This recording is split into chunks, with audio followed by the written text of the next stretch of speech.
also acknowledge Australia's Indigenous peoples as the first artists and scientists on this continent, people whose knowledge systems, artistry and care for country continue to shape our understanding of the natural world.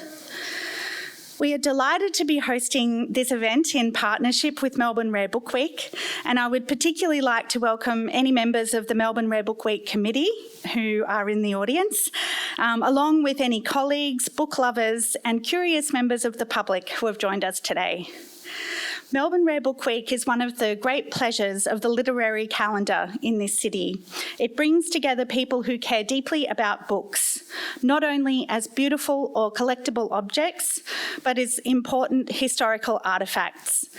Museums Victoria is very proud to contribute to this program, which supports Melbourne's vibrant literary culture and helps make our remarkable collections and expertise visible to a wider audience.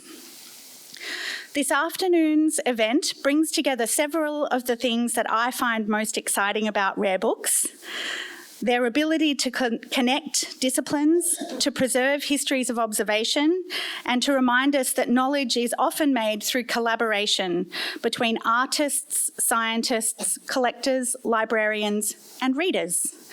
In the paper Argonaut, we will be thinking about marine science books from Museums Victoria's Rare Book collection and about the ways rare books have informed scientific research, inspired artistic practice in museums, and documented ocean voyages and close observation of the natural world. I'm especially pleased today that today's discussion will also highlight women's contributions to science, stories that are often present in our collections, but not always foregrounded. After the talk, I warmly encourage you to join us for Treasures of the Sea, a rare book display in Learning Labs 1 and 2 from 2:30 to 4 p.m. This will be a chance to see some of our beautiful rare books and speak to some of the librarians and curators who care for these collections.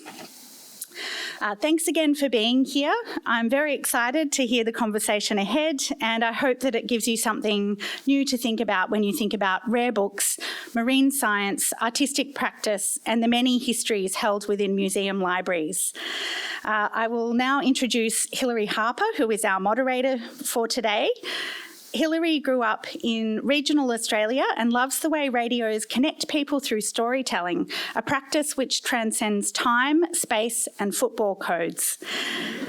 She has been ferreting out ordinary people's extraordinary stories for over 30 years, including 20 at the ABC, most recently as a weekday host on Radio National. Her life goal is to one day own enough bookshelves, so she's in good company today. Please join me in welcoming Hilary and our speakers. Thank you, Hayley, and thank you, all you wonderful, detail-oriented people, for coming out today. You are in such good company. It's not often you get to talk about art and science together. I think it should happen more often. So this is a wonderful opportunity to see how the gorgeous books in the Museum Victoria collection have helped progress our scientific understanding, and how science also inspires art. Also, it's cosy, so the puffer jackets can gradually come off. By the end of the hour, maybe we'll lose the scarves, I'm not sure. Thank you for coming. I'm really, really pleased to be here with this particular group of people because there is so much experience represented here.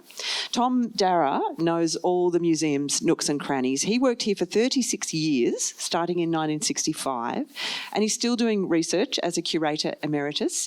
He's also interested in 19th century engraving and lithography, which serves our purposes nicely. Rhyll Plant has crossed paths with Tom quite a bit over the years too. She started at the museum in 1970 as a 17-year-old, making drawings of invertebrates and fishes. She came back to that love of art later in life, and she's now a highly respected artist living in Castlemaine.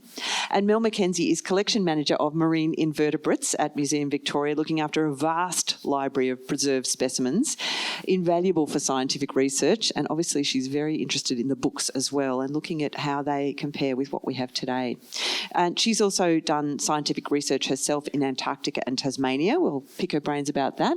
But give them a welcome. Thank you for coming.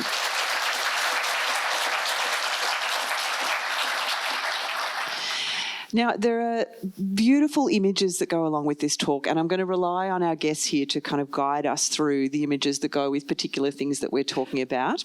Tom, you started, as we heard, in 1965 at the museum, and as Deputy Director in the 70s and 80s, you were responsible for helping develop the Rare Book collection. Tell us what state it was in when you arrived. With the microphone, though. Oh, the collection was held in the main library and also in the curator's offices. The museum never collected rare books as such. They collected books for the purpose of scientific research. So we never went out of our way to collect things that some people would regard as rare books. We only collected items that were relevant to the research that we had in the museum. And we had a very, very fine collection when I arrived. When I was in a position to actually spend money on the library, I decided to fill in some of the gaps that we had for very early literature. Now, some of you will know that scientific binomial zoological literature started in 1758 with the 10th edition of Linnaeus's Systema Naturae. Now, when Linnaeus published the book, it wasn't illustrated, and what he did was he cited illustrated works, like, for example, this plate here plates from Martin Lister, and some of the other plates in other works, like, for example, Rumphius's Raret Kammer. There's Rumphius was later became blind. Now, the importance of Rumphius to Australia is that Rumphius was in Indonesia, or what is now Indonesia, and a lot of the illustrations are of molluscs that occur in northern Australia. Linnaeus cited Rumphius quite often. We didn't have some of these books, and if you wanted for your research to obtain the illustrations, you had to write to a library overseas, pay money to have photographic reproductions and so on. It was a nuisance, and so what I did was try and, as it were, fill in the gaps. These illustrations here are from Thomas Martin's Universal Conchologist. Many of the illustrations in this book were of Australian material that was collected on Cook's voyage. Long after I was a researcher, no longer involved in the library, I actually had to use this book to illustrate an item in a scientific paper that I was writing. So I never thought when I bought the book that I would ever have to use it myself. I'll now pass to my colleague. I'm just going to quickly, before we start with you, Mel, I'm just going to ask how often people came knocking at the door to look at those books. How useful were they in the taxonomic research that was being done at the time? I can remember an instance where a researcher from Sydney came down to look at some of our works that we had that the Australian Museum didn't have, for example. The Australian Museum Library was like was probably better than our museum library at the time, but there were some items that we had that they didn't have. I don't know. Over the years, there were probably other people that have used the books. One needs to remember, of course, in those days there were no computers, so you didn't have Bioheritage Library or Google Books, where some of these things are online and you can check in the comfort of your own home. So you needed a librarian. We needed a hard copy that you could look at on your desk. But the skill level amongst the people responsible for the collections must have been pretty interesting too, because you would have needed to know not only where things were, but what was in those books so you could direct people. That's true. There are bibliographies that you can use, and we still use to give you an idea of where things are. And there are, of course, library catalogues which weren't online, but there were a lot of library catalogues were massive printed volumes, and you'd go around to the State Library and look up what was in the British Library, for example, in London. Wow. So, Mel, how much have things changed in terms of how you manage a collection like that and just even store it in those decades? Yeah, I mean, we've got a fantastic library still now, and I have to say, sorry everyone, we still use the historic books. So I know a lot of people would be shocked to know it, but we actually, as scientists, still need to access these books all the time. We do have Biodiversity Heritage Library, of course, and we go to that a lot, but sometimes you just really want to see the original plate if it hasn't been copied as well, or it's just sometimes very nice to have the hard copy to be able to flick through, because you know where you've seen something before and you need to be able to flick through to find that specimen again. So this is actually one of my favourite volumes. These are the Challenger reports. So 50 volumes, over 30,000 pages. When this first came out, it was a huge leap forward in science, probably considered one of the biggest leap forwards since the 1600s. These came out in the late 1800s. And basically what they were cruise reports, a cruise report for one of the most important biological voyages ever undertaken, which was the Challenger expedition. So I'll just show you. So this is the HMS Challenger, obviously a painting of it, but it was actually a modified naval ship. And at the time they modified it to add things like labs and places for crew and things like that. Oops. And these are some of the scientists that were on board. So 5 scientists and lots of crew and illustrators. One of the illustrators, in fact, I think Tom might be referring to later. And you can see from that map there that the Challenger expedition was actually really the first the first real full marine biodiversity survey that circumnavigated the globe. So it was huge, really huge at the time. And the importance of it was that even though there had been a lot of voyages, people didn't really know about the depth of the oceans and didn't know what was down there. There were actually a lot of debates at the time as to whether there was anything at the bottom, whether there was anything in the deep sea. And the Challenger expedition was really important for revealing that there was. Whoops, sorry. I'll just go back one. These are some of the beautiful plates that came out into those Challenger reports. And so basically at the end of this, it was 3 years, so it went from 1872 to 76, so 3 and a bit years. This huge voyage around the globe. They collected specimens from all over. They took soundings to see how deep the ocean was. They discovered the deepest part of the ocean. They discovered the Mariana Trench. At the time, they thought it was about 8 kilometres deep, and since then it's been measured to be closer to about 11 kilometres, and it's been called the Challenger Deep now, the deepest part of the ocean. And they also collected lots and lots of specimens. So they sent little collecting nets and beam trawls and things over the side using, I think it was basically piano wire and manpower at the time, and hauled them up from 2, 3, 4 Ks underneath the ocean and from the ocean floor. And they collected some amazing animals. About 4,000 new species, I think, were discovered. And those species were described in these Challenger reports. And the species themselves, the specimens, are kept in museums around the world. In particular, the type specimens, the first ones to be described, most of those are at the NHM. And I was lucky enough to visit there in London recently and get some photos of some of that type material. And also places like Leiden, there's a sea spider over in the corner there, some corals here. And we've even got one here from the Challenger. So if you look down the bottom there, we've got a gorgeous little coral from off New South Wales. So the Challenger actually pulled into Melbourne. They played a match of, of cricket, and then went up again. And they went into Sydney as well. So that coral's just from off Sydney.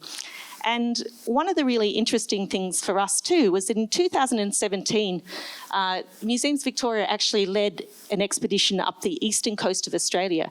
And that was the first real full biological expedition up the coast of Australia since this Challenger time, like the first sort of full look up that coast at abyssal depths. So we were actually referring to the Challenger reports during that expedition. And we did find some amazing things. So this guy here, this is a faceless fish. And you can see when the fishers, I see some fishers in the room, I think Diane Martin are here. When the fishers pulled up this animal, they went, what is this? It's a blind-looking, cusk eel-looking fish thing.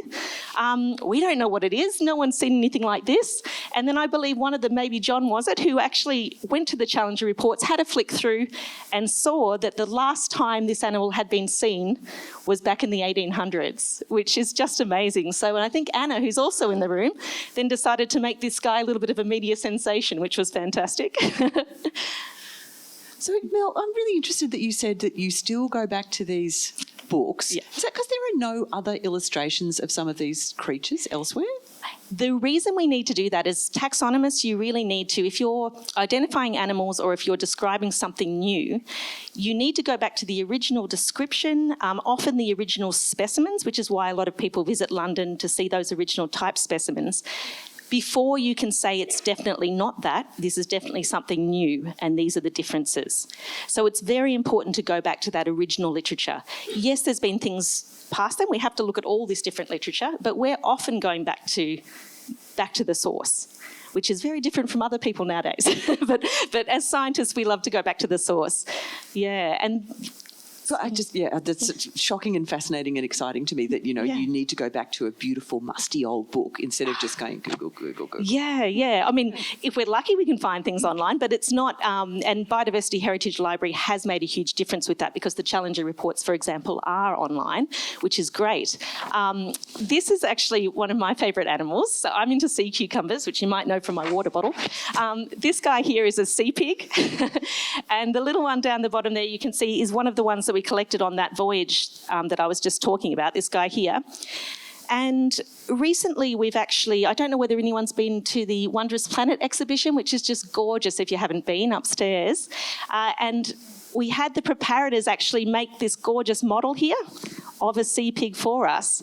And again, we took those Challenger reports down to them so that they could see what the original one looked like and make sure that they got the tube foot arrangement correct, got the tentacles correct, the papillae correct. So we're using it for art as well, which is fantastic. How well can you trust the original illustrators? Because I wondered, for example, if drawing conventions had changed, like some of those scales on the fish are incredibly detailed. Yeah. But I was like, what do those little lines mean? Are they just to indicate depth or were they lines on the scales? What is happening? I'm sure that later on when they pull out some of the other rare books, you'll see some very interesting looking characters, which are maybe not as realistic. But I have to say, for things like this sea pig, this Scotoplane scobosa here, it's amazingly detailed. In fact, I'm quite shocked that some of the photos and specimens that we've seen today are not as good as those illustrations. And I don't know how they did it. I don't know how they got it so perfect because often the animals come up from that depth and they're quite sort of damaged on the way. So I believe maybe it was because it was so manual at the time, so they were pulling them up so slowly, which meant that and they probably didn't bring up as much at a time, so things weren't as crushed. So they had these just amazing specimens to work with, and then they just captured everything so well, and it really surprises me. And look, you're right. I think that's actually why it's very important for us to keep the type specimens as well and to keep those reference voucher specimens, which is what we look after in the collections, because you do need to go back and just double check that there wasn't sort of some artistic license going on as well. I love not only how you can see the interest in sea cucumbers from the water bottle, but the interest in squid from the top. Well, this is right. Well, tell us about your start at the museum, because you were a volunteer docent and squid sucker counter. What? You've been reading up. Okay. Actually, I started, it was way back in my university days. I think it was in zoology when I was first year zoology student, and we had Mark Norman came and visited. He was our head of sciences here, and he came and visited our lab, and he brought a little squid with him, a little dumpling squid in an aquaria. And he just spoke with such enthusiasm. And it was the first time I'd heard about these amazing research collections that are behind the scenes here at the museum. I just didn't realise that, I thought we were just exhibitions here. I didn't realise that we had research collections. And myself and two of my lab buddies, we were so excited. We called the museum the next day and asked to volunteer. And we all got a chance to do that. I wanted to go straight to the dungeons. It was the Russell Street days. So I wanted to go straight down there and to work immediately on squid. But they wouldn't let us at the time. They made us work upstairs with the public, which was actually wonderful. I got to work on exhibitions like whales and oceans and just showing people around, being a bit of a tour guide, like a docent at the time. But then finally, they let me go downstairs and work with Dr. Lou, and I got to count squid suckers for him, which was, I loved it. And that's when I first met people like Rhyll and Tom and others in the audience here, which was just an amazing time. I did not know that squid suckers were variable in number, so this is an education for me too. But Rhyll, you spent a lot of time in the basement, didn't you? That's where you started. Well, started actually, I'm pressing the wrong button. Started actually long before that, Hilary, and I can go back, and there's a reason for my beginning the journey back here. This is my 3-year-old self and probably my 4-year-old sister, who's actually here today.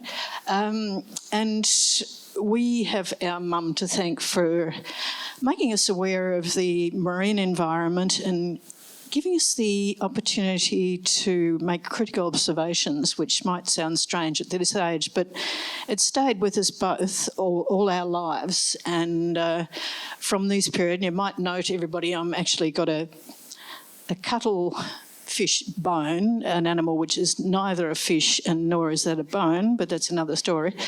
It's actually called a sepian. I am firmly grasping this cuttle bone, for want of a better word. And it stayed with me through this incredible talk. So very fortunate indeed. Thanks, Mum. And her friends who actually gave us an interest in fossils too, because we used to go down to Grasses Creek in Mornington and fall down the cliffs collecting fossils. But and then I was fortunate enough at actually 16 to be successful in joining the staff of the Old National Museum. And this photograph is 1966, so it's a bit... I keep trying to identify the cars in it to see what area it is. And we, as a technician, we were working down in the bays, which were below street level, and you were very aware of these brick arches that you didn't clout your head, and then they actually reinforced them and added another 3 inches of metal. So you banged your head anyway. But so this is where we spent our time, as what these days they would call collection managers. But in the time, we were technicians. This is a fairly young version of me. And my job primarily was to check on the labels on the specimens, because a lot of this hadn't been seen the light of day for some time. So very old collections tend to suffer from labels disappearing. And one advantage of old labels was that you could identify the handwriting. And when we started using computer-generated labels, it was something we lost, as to we could tell, for better or worse, whose handwriting it was, and actually it gave us another clue as to the origins of the material. So that was part of my work in the bays below street level, with no mobile phones. Nobody wanted us to be at a meeting. You know, I had a radio, I think, that kept me awake. But and we had these really impractical white lab coats, which I always found quite amusing in the dirt, you know. But one thing I took with me, which was very useful, was my a passion for illustration, and this is a fairly primitive way of doing it with a set of calipers, and we thought we were in a bit when they invented rotary pens. Do you remember that, Tom?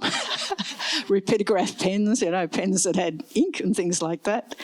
And I still use them to this day. I still use the same techniques, but aside from working down in the laboratories, we also at times ended up in the field if we were lucky, and I was able to use my illustrations and remember that cuttlefish from back when I was my 3-year-old self. Then I was able to illustrate an actual Victorian naturalist brochure on the various kinds of cuttle bones. So that was a plus. But I was also able to view them in the field, and this is an image of yours truly off Deal Island, and that's a living cuttle who was flashing its light organs along its lateral sides at me, saying, I'm not sure that you need to be here with me, but and if I was lucky, I went on a cruise on a CSIRO ship, Swallow, and I did a lot of illustration while I was there, and I wouldn't have had a microscope, so I was drawing these creatures as they came on board and making notes on the colours and the arrangements of the light organ and such, because they faded very, very quickly. So my journal, which will be in the exhibition of Rare Books, quite a small journal, but I really enjoyed making notes, and I was rather reminded when Mo was talking about the Challenger, and you remember that image of that ship listing to one side? Trying to draw on a ship that's hanging off Tasmania in a gale, you get very good at catching things as they go sort of sliding down and off the table, so particularly something as slippery as these squid. But so I just kept these lovely journals and found these crustaceans when we were going along at a rate of knots on the Swallow, and you'd be churning up the phosphorescence in the water around you. And a lot of it was these little weeny crustaceans had this extraordinary glowing type look. And one thing I had to try and be cautious of was that my writing was actually readable when I got back. And also when I'm illustrating for somebody else, and in the case that's coming up, this is back to our lovely Argonauts, and this is an image by Dr. Julian Finn, who wrote on the topic. That was his research. And when I'm actually asked to illustrate an image for a paper these days, I'm eternally grateful if I can read the author's writing, and it's not always the case. They sometimes live in a different world and have their own language, but this is one of Julian's beautiful photographs of a living specimen of an Argonaut. This is taken off Japan. And the Argonaut octopus that's decided that living closer to the surface than on the sea floor was a good place to be. The female Argonaut makes this exquisite white, sort of delicate shell. It's not quite a shell, but she lays eggs in it, more than one batch, and that becomes a protection for them. But she also is inclined to go up to the surface, and it's been observed that she will put some air in the shell to keep herself buoyant, to keep herself up at this level. And so Julian's very damn clever with his stuff, and these are my drawings, and I try and justify why I'm still relevant in this world of exquisite photography, blah, blah, blah. And I think it comes down to the fact that I can isolate parts of a specimen to prove a point. And with the Argonaut herself, which is she has a particularly modified arm that clasps her shell, I can draw it so that you can see a suggestion of the shell underneath, and that's not always possible with a photograph. And to the other side there, where particularly at the bottom where I've got 3 Argonauts for comparison to each other, those Argonaut shells are all totally different sizes to each other, but when I illustrate them, I can make them as a set so that when somebody compares them for Julian's diagnostic measurements, sort of side versus height and such like that, I can make the drawings work as a holistic sort of an image for those. And that's me for a few minutes. So back to Mel. I have many questions based on that. No, there is no escape. I just want to ask, there's one little note in the journals that said, brought me out in a rash. Was it the cuttlefish? No, that would have been Neville Coleman, the photographer at the time, who was writing about the effect of things like sponges and... I should be using the microphone. Yes, yes, Neville Coleman, who is no longer with us, but who was a really excellent photographer. He was really interested in the effect of things like sponges on your skin. And if you didn't move quick enough, he tried it a lot on himself, I remember, but... we were the victims for a while. He would just stab you with a sponge and run off. So, yeah, pretty much. Life on board ship, huh? The other question I had was, did the museum advertise for someone who could do this kind of illustration, or did they just realise you were really good at it and pounce on you when you were already employed? Probably the latter. Yeah, I was a technical assistant and I loved it. I had no responsibility except for what I enjoyed doing, and the illustration just sort of came with me, I suppose. And then my boss at the time, Brian, who took one look at me and said, I'd been really wanting to put out this book, my life's work. And I illustrated his book on the snails, non-marine mollusks of southeastern Australia. And it just became part of my job, and I loved it. It was just so good to do, and I got better at it. Well, yeah, and it's taken you places, hasn't it? You kind of came in a circular fashion from science through art to more art. Pretty much, but that's when, after Mel's talked and Tom's talked, I start there again. Okay, mysterious. I did wonder why your journals weren't covered in slimy fingerprints if you were having to catch things and hold the railings and then go back to drawing. Is that the good copy? Pages were stuck together for a while, yeah, right. Yucky. And I wanted to ask you, Mel, I mean, we've heard a little bit about the way that drawing can do things that photography can't. What's the feeling today? Because obviously photography is super cheap these days. Are there still a preference for drawing sometimes? Yeah, look, I have to say what Rhyll just said then is so true. Sometimes illustrations can just show things that photography can't, and it can combine things from different views of the same animal that photography can't do. If I could illustrate, if I could draw like Rhyll can draw, I would do everything with illustration as well. But we do have a lot of amazing new techniques as well. So a lot of people like to combine them a little bit. For example, you'll see here with these pictures, we do a lot of digital photography now, of course, both in the field and in labs and places like that. I don't know if anyone from the Marine Research Group is here today, but they do a lot of collecting along the Victorian coastline, and some of the macro photography they do nowadays is just stunning, and you really capture the behaviour of animals, the colour, all that kind of thing as well, which is just amazing. You also have people like Julian Finn who take fantastic underwater photos.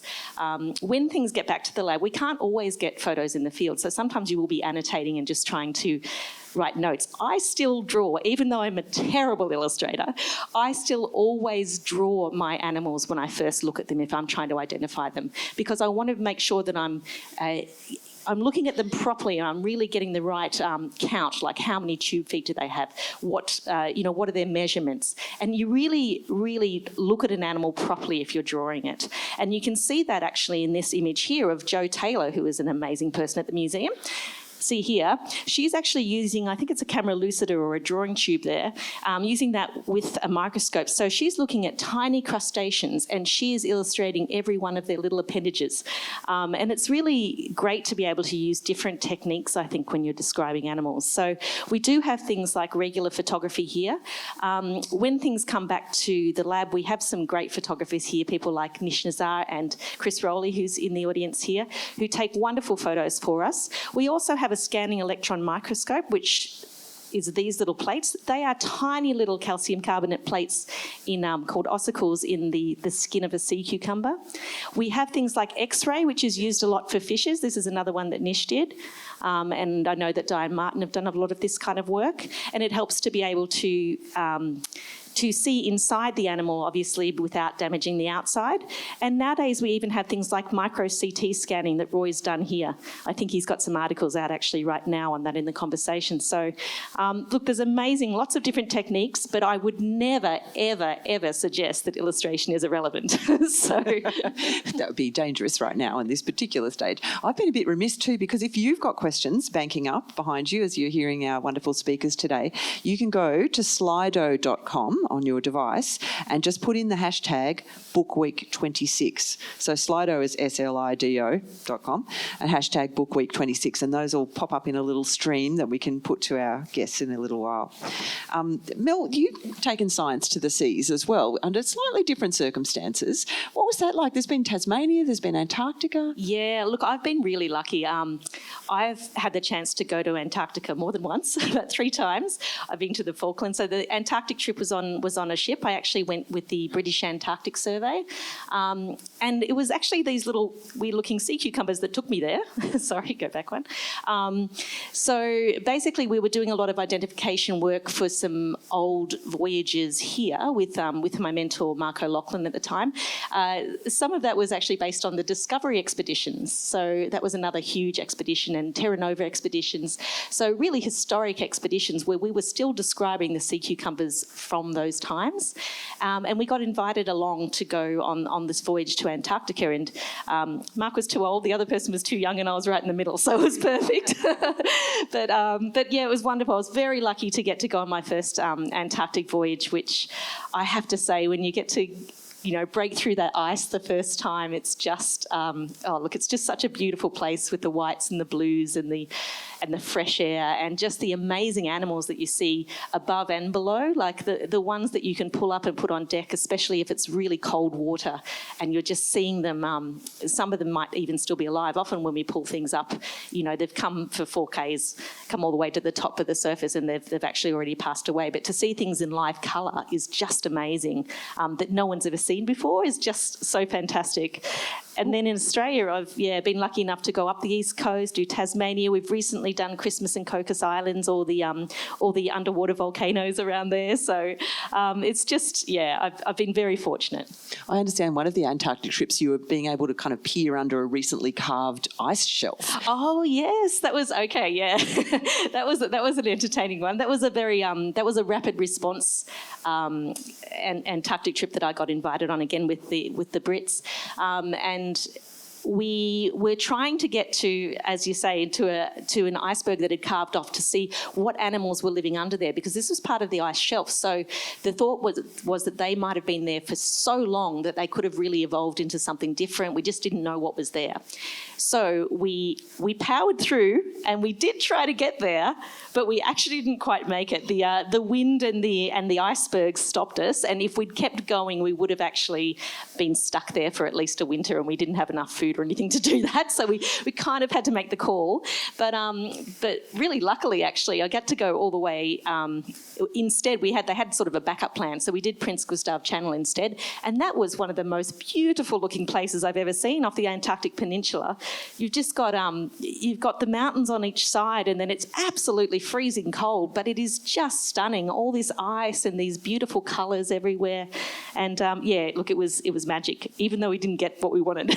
So on other trips, I understand you've discovered some potentially new sea cucumber species. What is that feeling like? Oh, look, it's I'm always very nervous. It's like, we have to do so much work to make sure it's new too. You have to trawl through the literature, make sure that there's nothing else like it out there. Do the genetics, go and look at the type material for other species to see if it's that. But when you actually finally can say, yes, this is new, I'm going to describe it, like this one here, this one, Dima O'Loughlin, we got to name after our mentor, Mark O'Loughlin, which was just lovely to be able to do. And that's actually one from that recent Christmas Caucus voyage. So it is very exciting to be able to contribute to science, I think, still. So, Well, and we've been hearing some pretty inspirational stories about research today, but I understand there's some unbelievably wonderful women represented in the Museum Victoria collection. Tell us about some of them. not in the jars, just pointing out. Well, one of them's up there on screen, actually. Jo Taylor is an amazing person who's still around today, but these are my Fab Four. So these are some of the wonderful people who have worked in the marine invertebrates collections or in the invertebrates collections. Unfortunately, none of them are still with us today, but I was lucky enough to have worked with those last three there. So we've got Nellie Clark, Hope Black, or Hope McPherson, Sue Boyd and Jan Watson, and look, all very, very inspirational people. So Nellie's the only one who I never actually got to meet. But she was actually the first woman to publish in our journal, in the Memoirs of Museums Victoria, which is just amazing. And she was a world expert in freshwater crays by the age of 20, I believe. So you can just imagine, I mean, look at this Women's Weekly article with her there. Fantastic.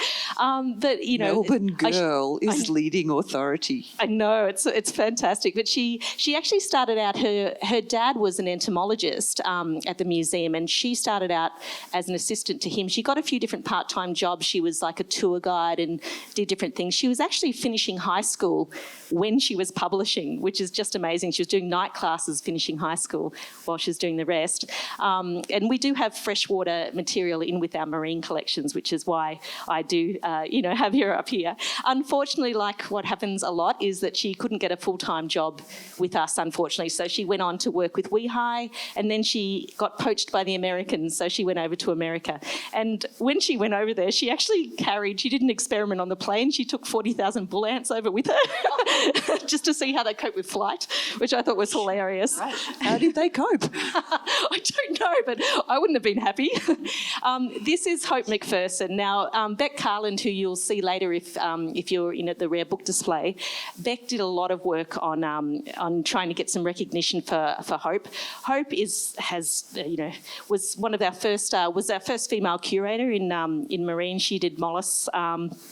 She was a co-author of this little Bible to shells in Victoria, I guess we'd say. It's called the Pink Book on our shelves, and it's still very relevant today. So it was Hope and Charles Gabriel did that. She did things like the Port Phillip Bay surveys. She was one of the first, there's a little picture up there, I don't know if you can see that one, from a newspaper article. She was one of the first 4 Australian women to do an Antarctic voyage. So they went to Macquarie Island, and there was a lot of fanfare, and what are the women going to do? And oh no, we can't have them, you can't have them stay in tents, they have to stay on board, and a lot of hoo-ha about it all. But just amazing that she sort of was breaking barriers at the time. And and she's actually got a lake in Antarctica named after her, which is amazing. And you can see her down here just at one of our marine Christmas parties back when we had them in the lab. It was always wonderful to see Hope around. Just a real inspiration she was. And this is another inspiration. And you can see here this gorgeous photo. This is Sue Boyd, who unfortunately we lost a little while ago now, but she was a curator of mollusks again. Her area of expertise was in bivalves, so she contributed a lot to that literature. She was also then head of collections. She also came up with the plan to how to move the whole natural sciences collections across to the new museum. Just an amazing woman. But I really respected her and loved her for the fact that she was so supportive of all of us as women, for equal opportunity, and just junior staff members. And you can see there's a lovely picture of her here with Rhyll. I think they're having her glasses off. Look at that. Amazing. And there's a nice picture of her there actually with Hope as well. So it's wonderful to see the crossover in generations too. And I believe, I think that, she was so supportive of everyone in the lab. But I think also, is it true, Rhyll, that you and Sue took Phar Lap on a bit of an outing to try and earn some cash for the museum? Well, yes, it was a bit sad, wasn't it, passing the tin around. But yes, I could give you that photo too. We're all doing knees up Mother Brown to sort of try and get people to put money in a tin when we took fire up to Flemington in 1980 or something like that. But yeah, and Joan Phillips, who's here somewhere, I can't see a thing with this light there. Joan down there, she was there too. Oh, wonderful. She was, and Julie was there. And we put the horse in an open back truck and took the damn thing out to Flemington, and you could never get away with that these days. Let's just say that Rhyll didn't live in OH&S times or risk assessment times. But amazing. Insurance. It would have been so much fun though. I am jealous I missed that. And look, the last person I just wanted to mention was the amazing Jan Watson. I'm not sure if there's any scuba divers in the in the house today, but if there are, I'm sure you've heard about Jan. She was an honorary associate with us for over 50 years. She wrote over 150 different scientific papers. She was a world expert in hydroids. Now, hydroids are kind of animals that look a little bit like plants. They're cnidarians, so they're related to things like jellyfish, but they do look a lot like plants. And she was one of the very first scientific divers in Australia. In fact, I'm pretty sure her cohort taught themselves in the Melbourne Uni pool how to dive, and then went off and did it themselves. She had one of maybe actually the first environmental consultancy group that worked all around Australia and into PNG and places like that. And she dived into her 90s, and I think she died for work well into her 80s. So she was often the first at a lot of things, but also the oldest at a lot of things too.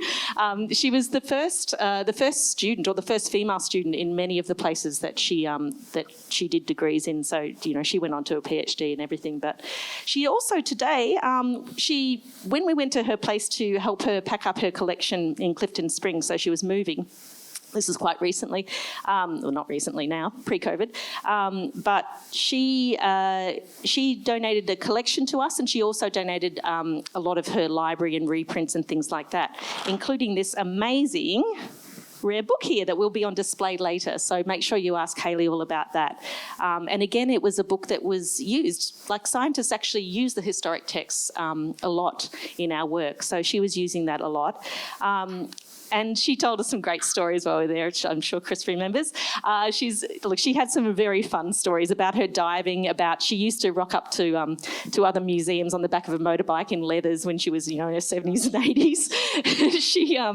She was, as I said, an amazing diver. She had some entertaining diving stories, but she also, she was on a Russian ship once where they knew there was a KGB spy on board, but they didn't know who it was. She went and visited the Emperor of Japan because he was a hydroid expert, and she spent the day with him. And when she got back to the youth hostel in the car with the little flags on top, she got a very deep bow. So she just was just a bit of a character. So we do miss having Jan around as well. But yeah.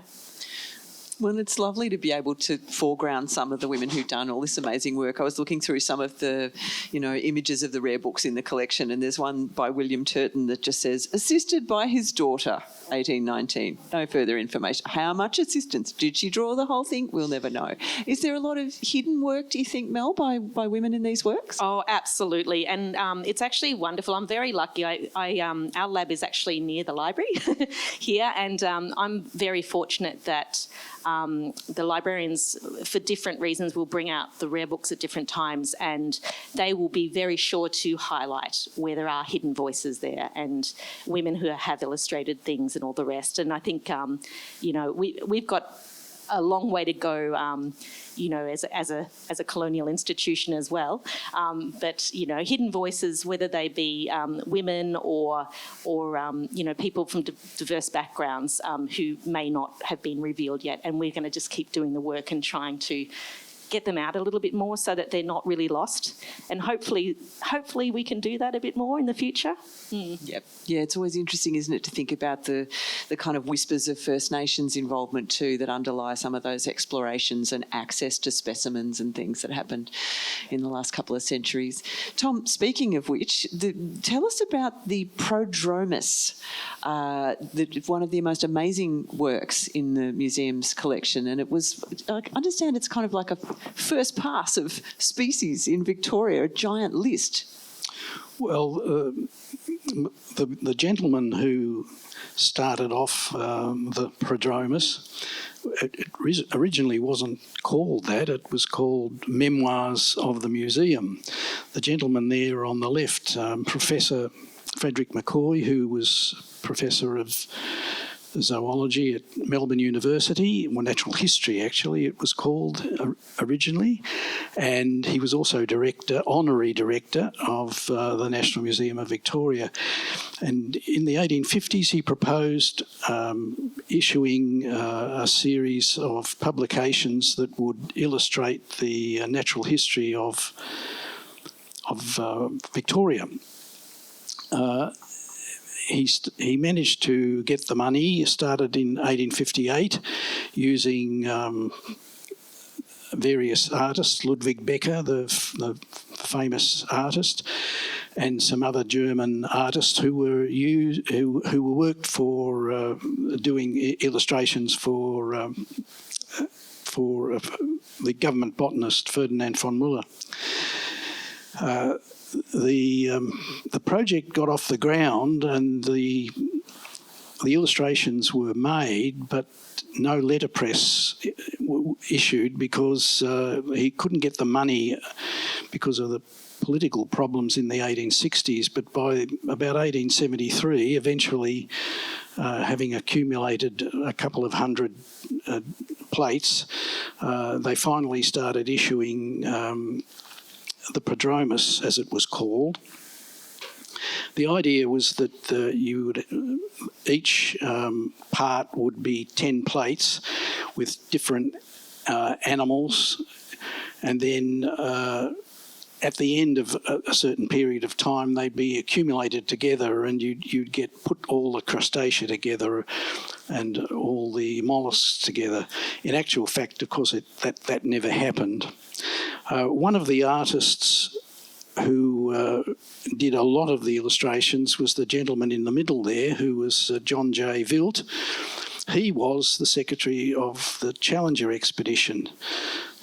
And in fact, in the photograph that Mel showed, he's in there with the other scientists. He wrote a book called At Anchor, which detailed a sort of a non-scientific account of the Challenger expedition, illustrated with his own drawings. So, how were these plates put together? They were produced by lithography. Here is an artist, not involved in the Prodromus, I might say, showing the lithographic stone, which I don't know whether I can. You can see the stone there underneath the piece of paper that he uses.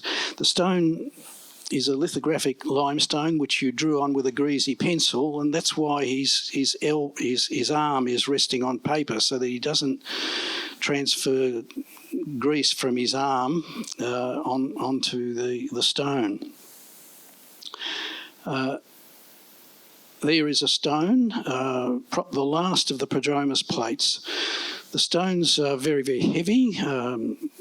They're about 3 or 4, 5 centimetres thick, and the drawing is done in reverse, on the stone, using as you can see in this one, I think, yes. First of all, there's a pencil drawing on the left, and then he's traced over that with tracing paper, and then using that, he turn the tracing paper over and then draw onto the stone.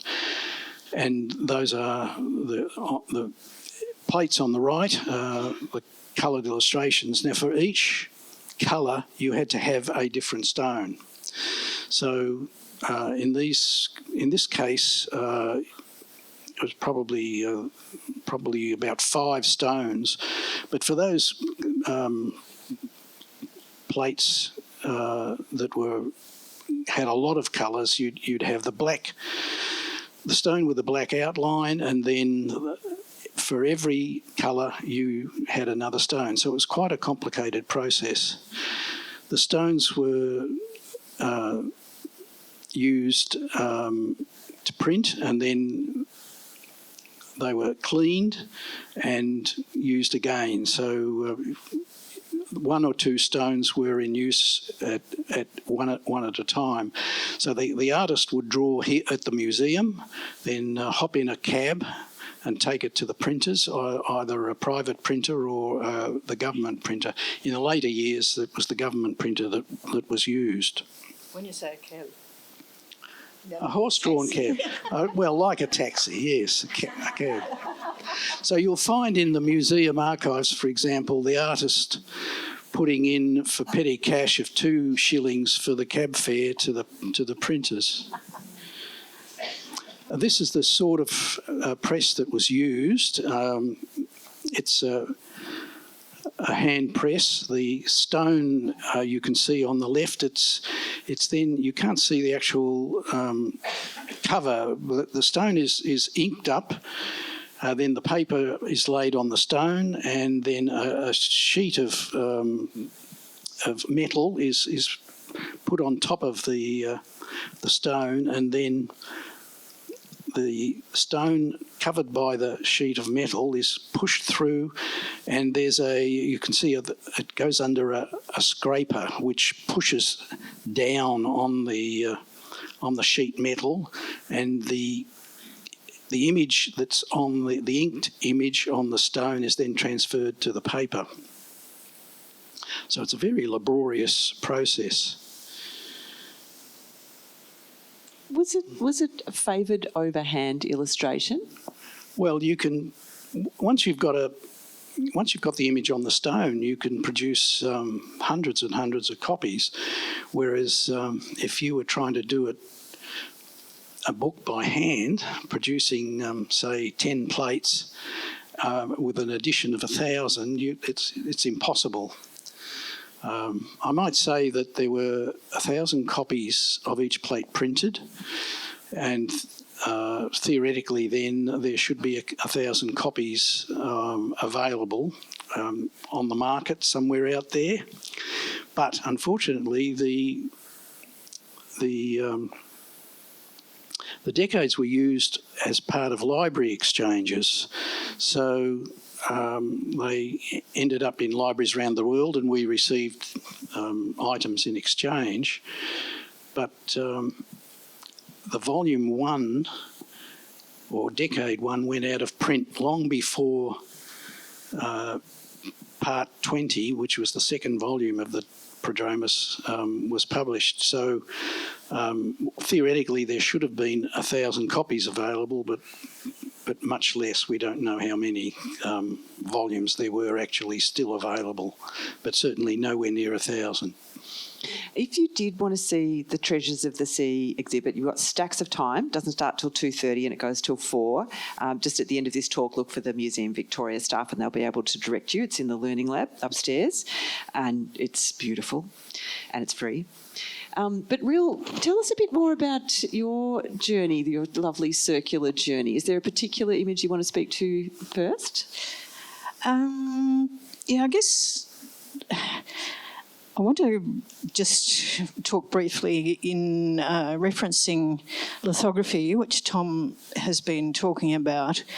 If you wanted to produce a book of natural history imagery that had far more quantity of illustrations and could be produced in black and white, usually on a commercial scale, you would have employed wood engravers. And I was lucky when I went to La Trobe University in Bendigo that while I was doing a printmaking course, we had a teacher come in, Tim Jones, who was a sculptor and a wood engraver, and for some reason my graphic sort of me said that's just what I want to do, because it just intrigued me as a graphic image. And now when I talk about wood engraving to students, I try and get them to imagine if they were the graphics people of the early 18th century, anywhere from sort of late 1700s into about 1830 or so, they would have been a wood engraver, and they look at you as if you're a little bit, And I just love the process of wood engraving, and these particular images, which you don't get a feeling of the scale.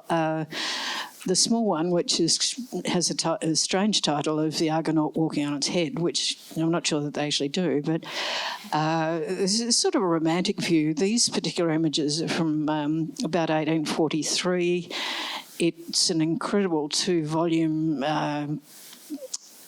2 books, and it boasts 4,000 wood engravings in the 2 books, and that's 4,000 individual. They call them sculptures rather than engravings, but the small one of the Argonaut on its head is no bigger than a 50-cent piece.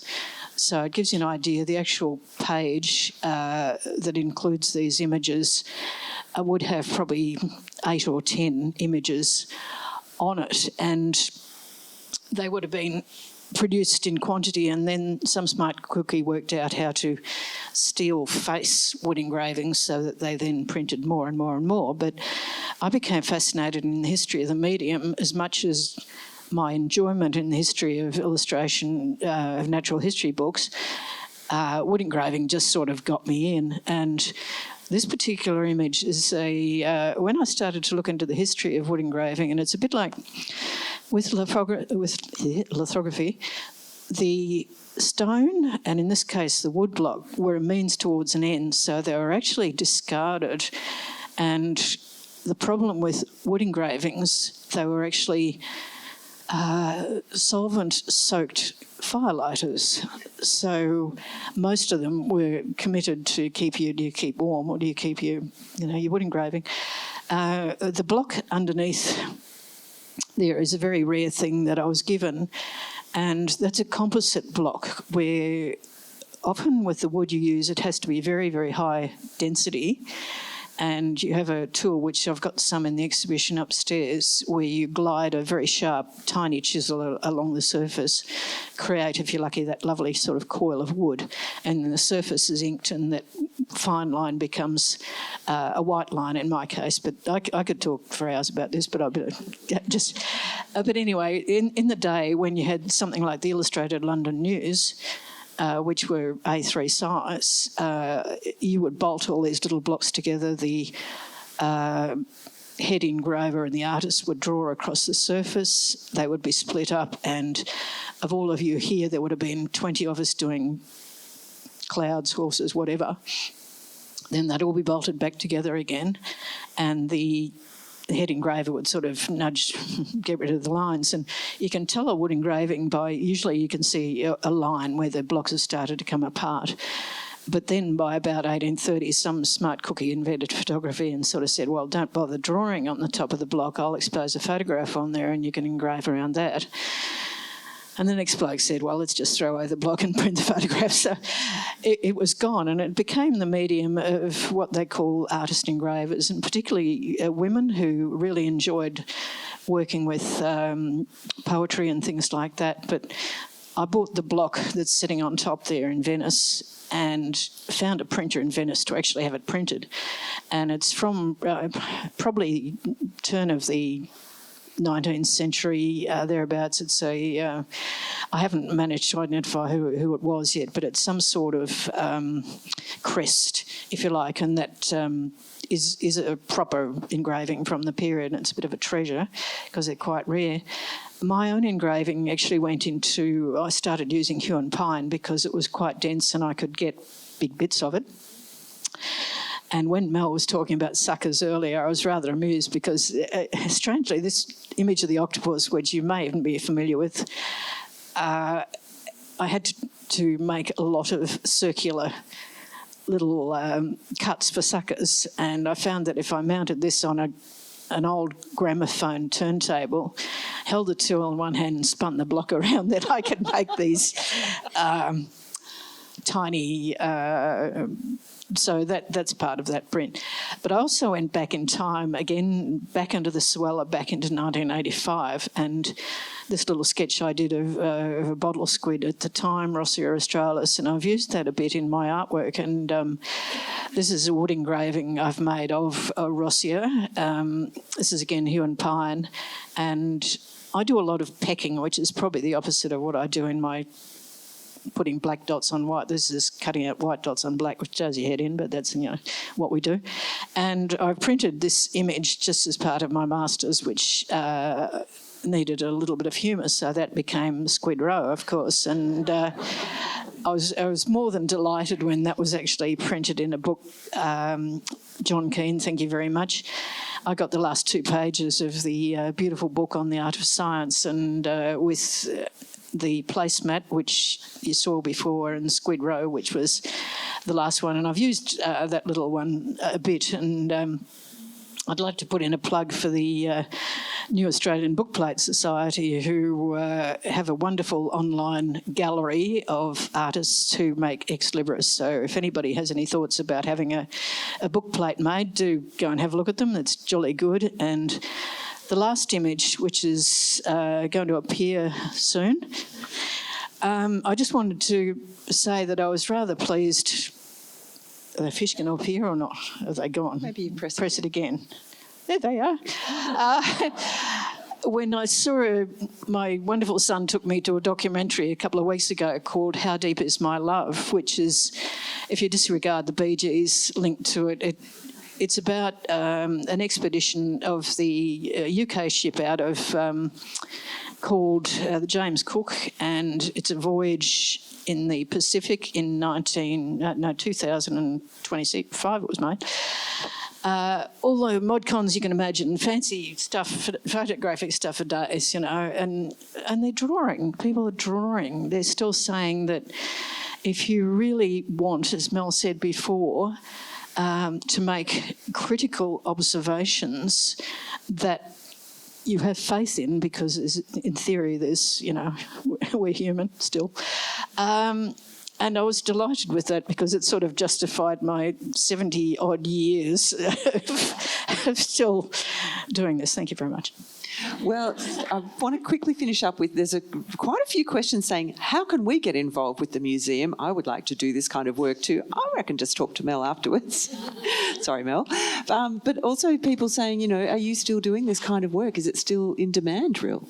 Yes, in fact, I just quoted on doing a series of holotypes of fishes that's coming up soon. So, but my problem is getting the ink and the pens and the drafting film that I work on, and that's becoming the thing that will probably be the end of my work is the tools that are only just still available. But there's still a relevance to illustration of that kind for sure. It's and I've been very, very fortunate to produce a lot of this work, and but again, it's a means to an end. And I was rather horrified with the original book I did for Brian Smith, the non-marine mollusks of southeastern Australia, and the original drawings were discarded and they're gone. And the same George Browning, who illustrated Hope McPherson's book, The Pink Book, the drawings were just, once they were published, they were gone. And so you sort of think, well, this is forever, and it's